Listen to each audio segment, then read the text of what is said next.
सभी को नमस्कार। आज हम क्लास 9th चैप्टर 1 के सपोर्ट क्वेश्चंस के पीछे के जो वस्तुनिष्ठ प्रश्न हैं हमारे, उनका हम अध्ययन करेंगे, जो कि एग्ज़ाम की दृष्टि से बहुत ही महत्वपूर्ण क्वेश्चंस हैं। चूँकि चैप्टर 1 हमारे जो है मिड टर्म में भी आता है और फाइनल टर्म में भी आता है, तो हम जो चैप्टर 1 है उसके पीछे के जो क्वेश्चंस हैं, वस्तुनिष्ठ प्रश्न हमारे, फिल इन द ब्लैंक्स हैं, कथन निष्कर्ष वाले क्वेश्चंस हैं, इनका आज हम अध्ययन करेंगे, जो कि आपको बहुत सहायक होंगे। पूरा वीडियो आराम से देखें, धीरे धीरे समझ के इस वीडियो को देखने की कोशिश करें, जिससे कि आपके अच्छी समझ बन सके और आप क्वेश्चंस को एग्ज़ाम में आसानी से सॉल्व कर सकें।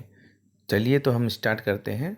वस्तुनिष्ठ प्रश्न, पहला क्वेश्चन है हमारा, कुछ पदार्थों को अनेक कणों के मध्य आकर्षण बलों के बढ़ते हुए क्रम में व्यवस्थित किया गया है।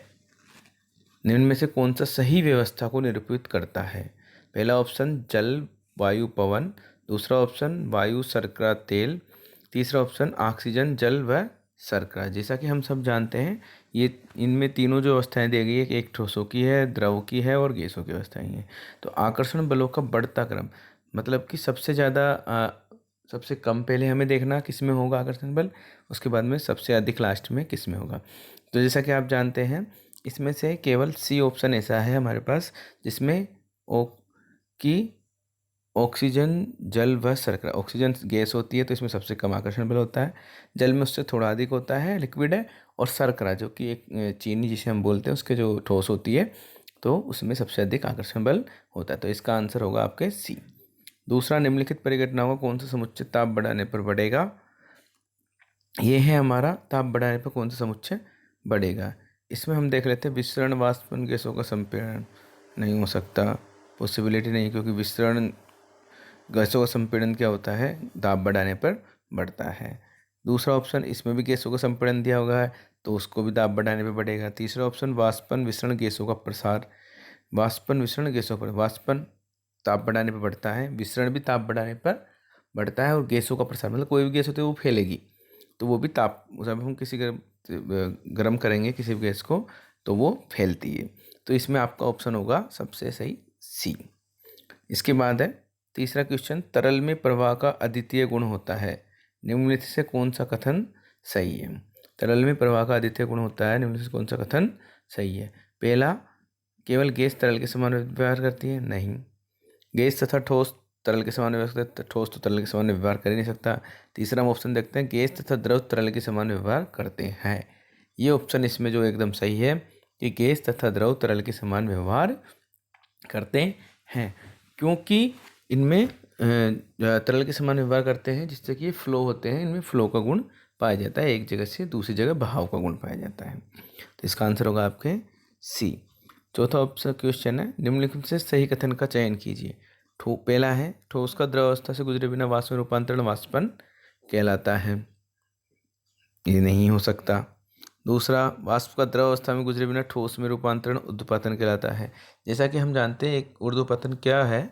ऊर्ध्वपतन ऐसी प्रक्रिया है जिसमें वाष्प का द्रव अवस्था से गुजरे बिना ठोस में रूपांतरण भी हो सकता है, और ठोस का द्रव अवस्था से गुजरे बिना वाष्प में भी रूपांतरण हो जाता है। तो इसका आंसर होगा बी। इसके बाद हम देखते हैं क्वेश्चन नंबर 5वां है हमारे। हाँ, ग्रीष्मकाल में जल को मिट्टी के बर्तन में रखने पर किस परिघटना के कारण वह ठंडा हो जाता है? पहला ऑप्शन इसमें विसरण, दूसरा वाष्पोत्सर्जन, तीसरा प्रासरण, चौथा वाष्पन।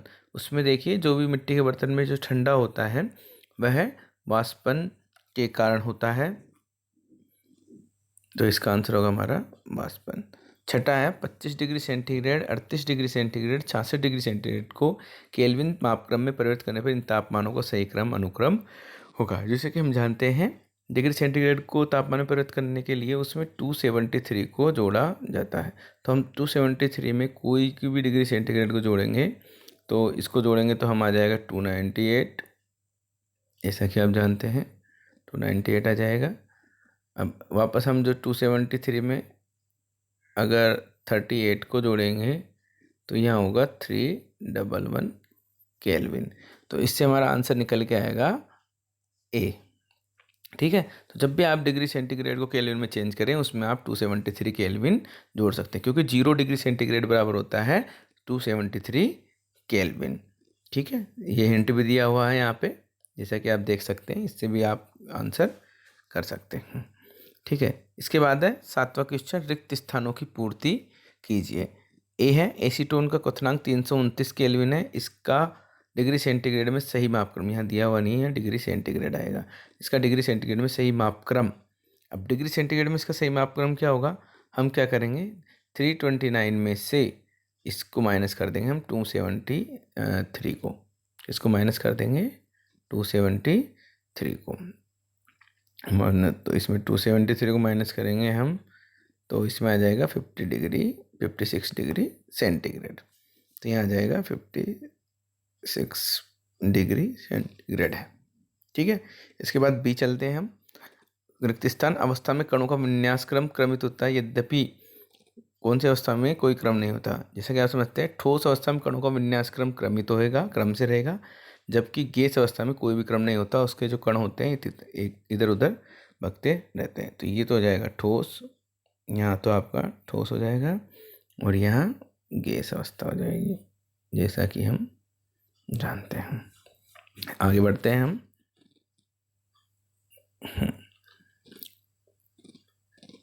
कमरे के तापमान पर एक द्रव के वाष्पन से, कमरे के तापमान में एक द्रव के वाष्पन से, हम जैसे हम जानते हैं वाष्पन से सदैव शीतलता, हमने ऊपर मटकी वाला क्वेश्चन भी पढ़ा था, मिट्टी के घड़े वाला, तो वहाँ पर भी वाष्पन से क्या हो रहा था, पानी ठंडा हो रहा था। तो यहाँ पे कमरे के तापमान पर एक द्रव के वाष्पन से शीतलता का प्रभाव होता है, शीतलता उत्पन्न होती है। डी, प्रासरण एक विशिष्ट प्रकार का, प्रासरण क्या है, एक विशिष्ट प्रकार का विसरण है, क्योंकि इसमें भी अणुओं का एक जगह से दूसरे जगह पे गमन होता है। तो ये क्या है, ये भी एक प्रकार का विसरण है। इसके बाद 8वां क्वेश्चन है, कॉलम ए तथा कॉलम बी में कुछ भौतिक राशियों के क्रमशः एसआई मात्रक दिए गए हैं, एक समान भौतिक राशि से संबंधित मात्रकों का मिलान कीजिए। जैसा कि हम जानते हैं कॉलम 1 दिया हुआ है और कॉलम 2 दिया हुआ है। जैसा कि हम जानते हैं तापमान, तापमान को हम सदैव जो है केल्विन में मापते हैं, आपने देखा डिग्री सेंटीग्रेड और केल्विन पे मापा जाता है। तो इसमें जो है हम इसको मैच कर देते हैं, तापमान होगा यहाँ पे केल्विन से। घनत्व, घनत्व को जैसा कि आप जानते हैं किलोग्राम प्रति घन मीटर, घनत्व बराबर होता है D बराबर mv, मतलब m द्रव्यमान हो गया और यहाँ पे हमारा ये हो गया आयतन। तो द्रव्यमान बटा आयतन करेंगे, तो जो आयतन का होता है घन मीटर और द्रव्यमान का होता है किलोग्राम, द्रव्यमान को मास को हम जिसमें किलोग्राम में मापते हैं, तो घनत्व का जो होगा आपका ऐसे मात्रक वो हो जाएगा किलोग्राम प्रति घन मीटर। अब दाब, दाब का मात्रक ऐसा मात्रक होता है पास्कल। तो आप इन चारों को मिला लीजिएगा। चलो आगे बढ़ते हैं।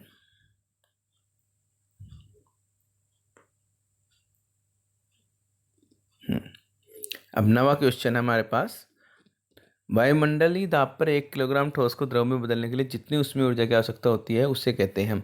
जब हम ठोस को द्रव में बदलने के लिए उसमें ऊर्जा की आवश्यकता होती है तो उससे संगलन, क्योंकि ठोस क्या हो रहा है, द्रव में बदल रहा है, गल रहा है एक तरीके से, तो ये होगी संगलन की गुप्त ऊष्मा।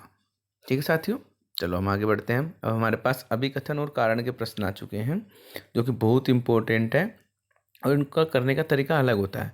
इसमें हम पढ़ते हैं क्वेश्चन, फिर मैं बताऊंगा कैसे किया जाता है। नीचे दिए गए अभिकथन और कारण प्रश्न में एक अभिकथन ए दिया हुआ है और दूसरा कारण आर है। इन प्रश्नों के सही उत्तर का चयन नीचे दिए गए कोड ए बी सी और डी से करें। ए में दिया हुआ ए और आर दोनों सत्य हैं और आर अभिकथन की सही व्याख्या है। बी में दिया हुआ ए और आर दोनों सत्य हैं लेकिन आर अभिकथन की सही व्याख्या नहीं है। सी, ए सत्य है लेकिन आर गलत है। डी, ए गलत है लेकिन आर सत्य है। जैसा कि अब प्रश्न देखते हैं हम अभिकथन और कारण का। पहला कथन दिया हुआ है, उबलते हुए पानी की तुलना में भाप से अधिक जलन होती है। ये हम सब जानते हैं कि उबलते हुए पानी की तुलना में भाप से अधिक जलन होती है। अब इनको करने का क्या तरीका है, जो भी कथन होता है जहाँ खत्म होता है उसके आगे हम लगा देते हैं क्योंकि। उबलते हुए पानी में भाप की तुलना में भाप से अधिक जलन होती है क्योंकि, अब कारण दिया हुआ है भाप में गुप्त ऊष्मा होती है।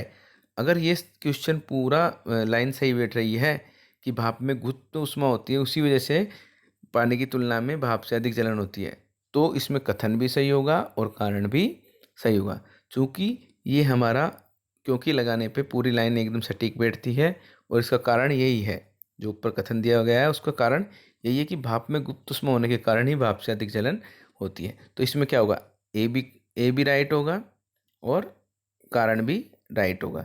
तो इसमें क्या होगा, ए भी सही है हमारा, कथन भी सही है, और रीजन ये बोलते हैं assertion और ये रीजन, ए भी सही है हमारा ये कथन और रीजन भी सही है, और आर अभिकथन की सही व्याख्या है, और जो कारण है इस कथन की सही व्याख्या कर रहा है। तो इसका आंसर हो जाएगा आपके 1।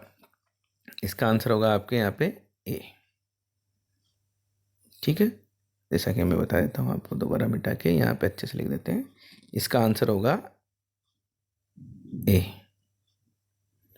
अब दूसरा प्रश्न देखते हैं हम। कथन, बर्फ से भरे गिलास की भारी सतह पर पानी की बूंदें होती है। सब जानते हैं पानी की बूंदें होती है क्योंकि बर्फ पानी की द्रव अवस्था है। अब ये तो नहीं है कि बर्फ पानी की द्रव अवस्था है इसलिए ही बर्फ से भरे गिलास की भारी सतह पर पानी की बूंदें होती है, ये तो है ही नहीं। हाँ, कथन सही है, ये कथन सही है, मतलब इसमें असर्शन सही है। इसमें केवल ऊपर वाला सही है और नीचे वाला गलत है, क्योंकि ये इसका कारण ही नहीं है। इसका कारण नहीं है ऊपर वाले कथन का, तो ये गलत होगा। मतलब इसमें ए सही है और आर गलत है। तो हम देखते हैं कोई सा ऐसा ऑप्शन है, ए सही है लेकिन आर गलत है। तो इसका आंसर हो जाएगा आपका सी। तो साथियों, ये सभी क्वेश्चन थे, बहुत इंपॉर्टेंट क्वेश्चन है। जैसा कि आप जानते हैं सभी एग्जामों में सीबीएसई के द्वारा चेंज कर दिया गया है। आपके ऑब्जेक्टिव, रिक्त स्थान, एक एक नंबर वाले जो क्वेश्चंस आते हैं, अभिकथन और कारण के प्रश्न बहुत आते हैं उसमें, और ये बहुत इंपॉर्टेंट होते हैं। इनको करने के लिए आपको बहुत अधिक प्रैक्टिस करनी होगी। तो हम आशा करते हैं आज का आपको ये वीडियो चैप्टर 1 का पसंद आया होगा। अगर आपको पसंद आता है तो आप हमारे चैनल को लाइक भी करें और सब्सक्राइब भी करें। धन्यवाद, बहुत बहुत thanks for watching, many many thanks.